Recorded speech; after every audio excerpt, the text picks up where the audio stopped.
Breaking news, more than a week after the Titan submersible imploded, killing all 5 on-board crews in Canada have recovered pieces of the wreckage and brought them to shore. Walk us through what we're seeing in these newly released photos and how were crews able to actually recover this debris? There's been a crew out on a salvage ship out there in the North Atlantic for the last 10 days or so, using an underwater robotic device, which is the device that was used to find the wreckage in the first place. They've been able to lift it from the bottom of the Atlantic, some 12 to 13,000 feet deep on the bottom, near the wreckage of the Titanic, which is, again, 2.5 miles down or so. And they've brought some of this to the surface. It appears to be pretty big chunks. It's wrapped in tarps and other material. It's unclear exactly which pieces of the Titan craft it is.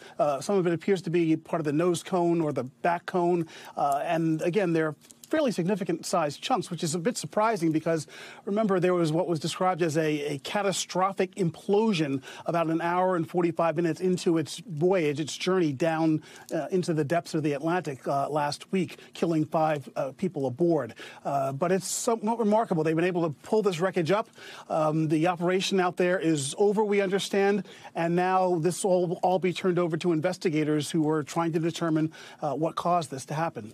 Yep. Ron, walk us through what we know about how investigators will approach determining what happened here. It appears the U.S. Coast Guard is going to take the lead on this. Remember, it happened in international waters, but an area where the U.S. was patrolling and doing search and rescue operations. The Canadians are also involved in this. Remember, it's a multinational operation. The victims are from several different countries. And again, this was in international waters.